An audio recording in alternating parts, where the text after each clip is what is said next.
Today, I wanted to cover 11 ideas for using inserts for tracking, whether that's on dot grid or blank pages in your planner, and I've broken these up into two categories.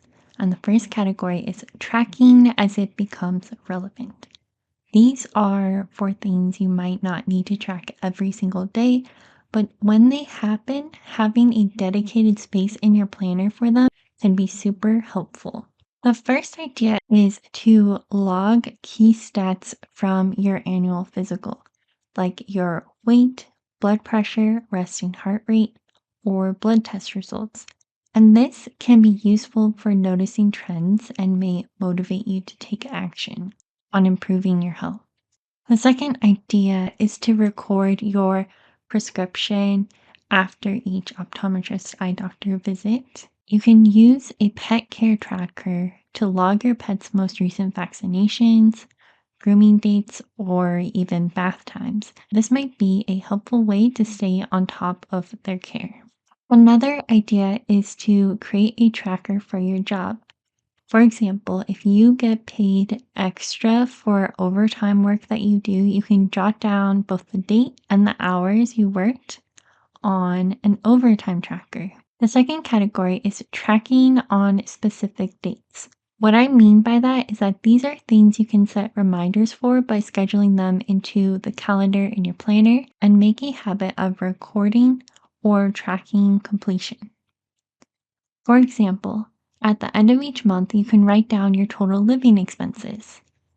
This not only keeps you mindful of your spending, but it also might help with budgeting. If you're working on paying off debt, a debt tracker can be super motivating.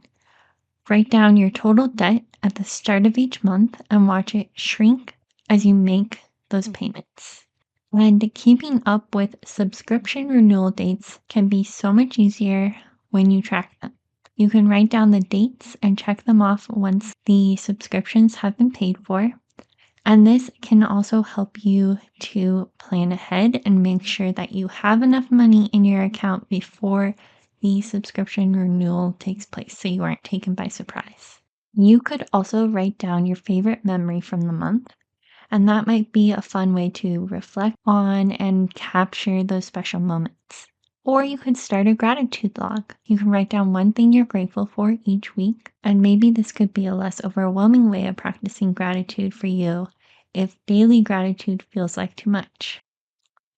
Another idea is to create a goals tracker by setting a goal for each month or each 90-day interval, depending on what you prefer, and whether it's saving for a specific amount of money, reading a book, starting a new hobby, or some other goal that you have. Writing it down and then tracking whether or not you actually completed your goal helps keep you accountable. This Radon Tracker is an example of something with predetermined intervals of time where you would want to keep track of something. And the reason why I wanted to create this is so my husband and I can prevent the radon levels from getting too high. I'm doing this because the U.S. Environmental Protection Agency actually recommends testing your home for radon, which is a radioactive gas that comes from the natural decay of uranium. And uranium is actually found in nearly all soils. According to the EPA, radon is the second leading cause of lung cancer in the US.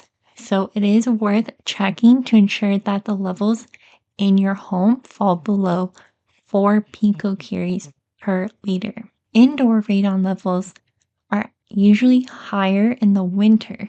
So that's why I have it scheduled for checking every January of each year following that initial test that we did in August of this year.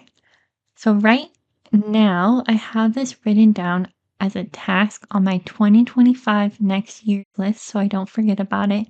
And then once I set up next year's planner, I will reference my next year's list, and that will prompt me to schedule this testing for January. Please comment below if you have more ideas for using up dot grid pages. You could potentially help someone else out in this community, and I'll see you next Saturday.